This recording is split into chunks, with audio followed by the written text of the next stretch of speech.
Welcome to Brazilian Jiu-Jitsu Incorporated. I'm your host, Steve Bergeron. I'm at Power Martial Arts in Las Vegas, Nevada, my home away from home on many fronts.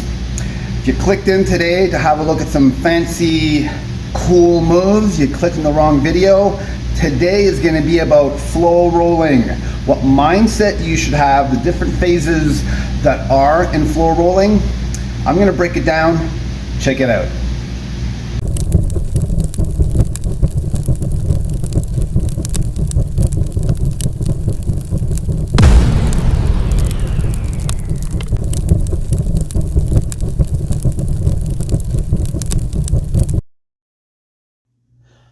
The topic today is flow rolling, something I want to drive home.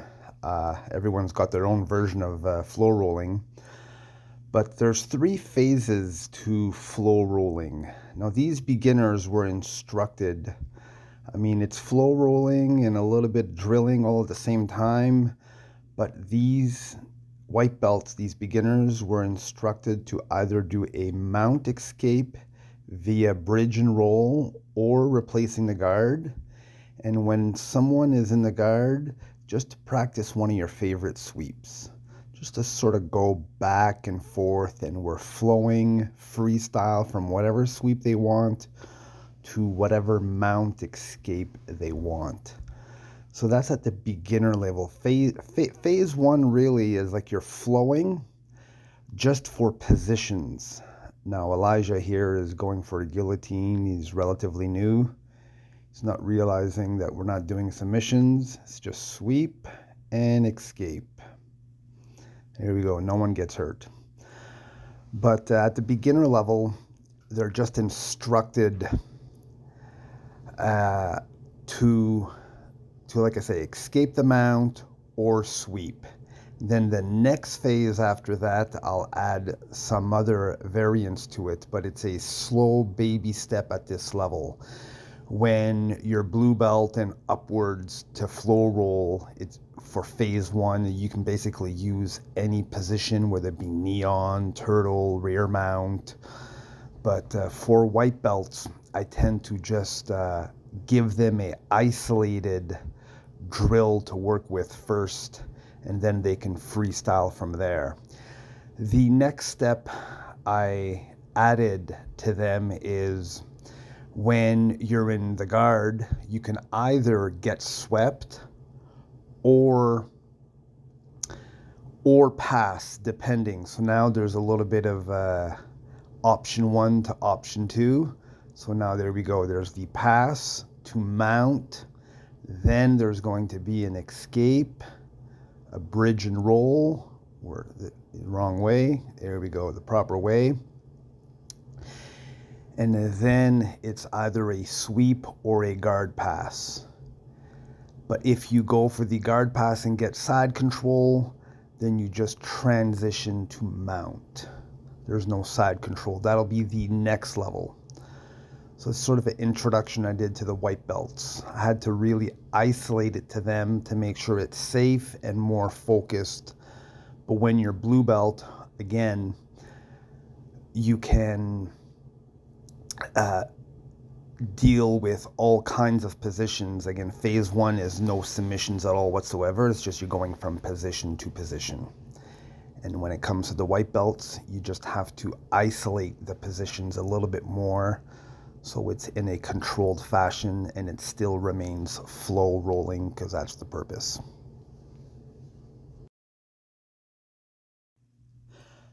The next level I'm giving these white belts is once you pass the guard and you get side control, now the person on the bottom can actually do some side control escapes, depending on what level the white belts are at, if they know side control escapes.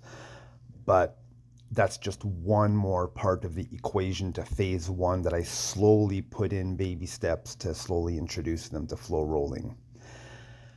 But I want to take a slight time out and talk about the mindset you want to have when you're flow rolling. The mindset, 3 parts. 1 is you want to make sure your partner is looking good. You want to be cooperative and make sure your partner's doing what he wants to be doing. Now remember, if you're thinking that of your partner, your partner should be thinking that of you. So therefore now there's very good cooperation where there's a flow roll, and I'm using air quotations here once again. So first mindset, make sure your partner's looking good. Second mindset, everything is done safely. So no one is getting hurt, making sure that you're not hurting yourself and not hurting your partner. And the last part of the mindset, number 3, is you can't do more than 2, maybe 3 moves before you let your partner do his moves. You can't go like a guard pass to mount to then rear mount, then he tries to escape and you counter that. Like, it's just, you have to flow roll. So the third mindset is you do 2, maybe 3 moves before you let your partner let them do 2 or 3 moves. And then it becomes a back and forth. I see too many times people flow roll, but as long as they're on top and they're able to chain their moves together, we're just fine. And then that's where the resistance come in, where you kind of go like, okay, we've done 4 or 5 moves, I haven't done my move, now I'm using more power, he's using more resistance, and then now we're rolling. Which, there's nothing wrong with rolling, but that wasn't the purpose of flow rolling. So again, the 3 mindsets: make sure your partner's looking good, 2, you're being safe about it, and 3, you don't impose more than 2 to 3 moves before you let your partner impose his 2 or 3 moves, and then you're flowing back and forth. So that's the mindset you want to have when you're flow rolling. And then there's these 3 phases. Phase 1 is position for position. Phase 2 is the same thing, except now you can add submissions, but then working on your submission escapes, all while you were going from position to position. And I got some video footage of me and Juan illustrating this here shortly. So right now, me and Juan are working on phase 1. We're just going from position to position. And then the next little bit is going to be phase 2, where we're going to go position for position, but we'll also be throwing in some submissions and escapes. And then phase 3 of flow rolling is now we're going position for position, allowing submissions. They could be some escapes, but they could be some submissions as well. So usually there's a leader and a follower for phase 3, where one person leads, the other person follows, then they get the tap, then you change. Now the other person is the leader and the other person is the follower, so you're tapping one for one back and forth in a flow. And if you're doing it really, really good, and if you're on the right mindset, in the right phase, with the right training partner, reading out of the same book, then people won't even recognize if you're flow rolling or if you're actually sparring. There's that fine line. And the benefits of flow rolling is you get to work with timing, you get to work with sensitivity, combination moves, escapes, all while being safe and working with each other. This is one of the guard passes I was working with Juan, a no-hand guard pass here. He's just trying to work this, and I work the escape, and away we rock and roll. So it's so important to pick the right training partner with the right mindset for this to be cooperative and successful. Now, the reasons for wanting to flow roll is maybe you took a month or 2 off because you were injured or sick or away on holidays, or you had a deadline at work and you couldn't really get into jiu-jitsu, and you want to slowly get into flow rolling instead of picking that aggressive purple belt on the mat that just likes to squish everybody all the time. You want to pick someone to flow roll with. So when you actually ask someone to flow roll, you have to adhere to the mindset and to the phases, and then you're cooperating. You are being cooperative with your partner, so you're enjoying it. Not, hey, let's flow roll.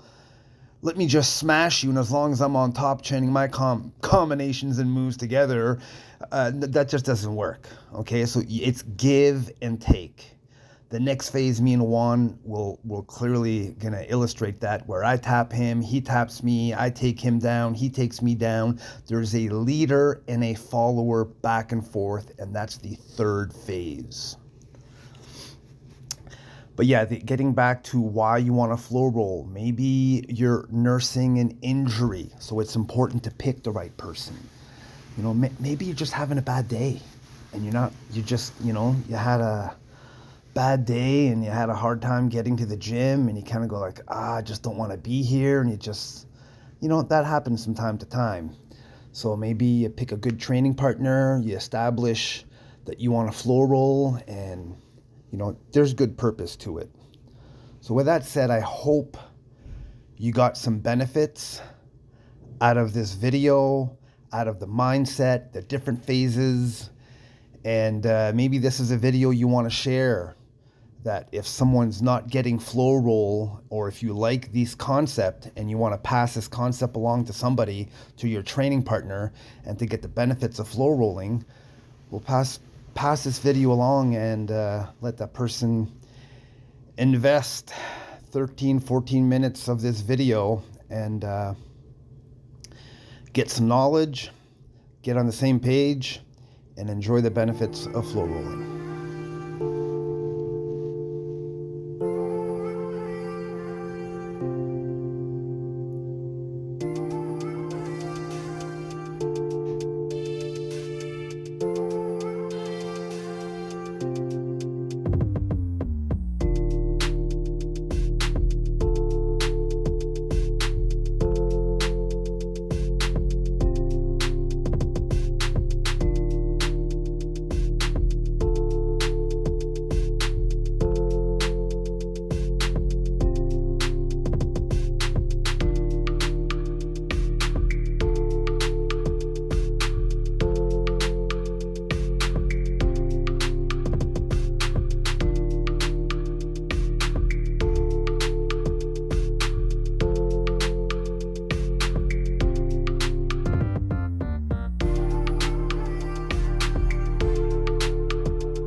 So there you have it, folks. Flow rolling.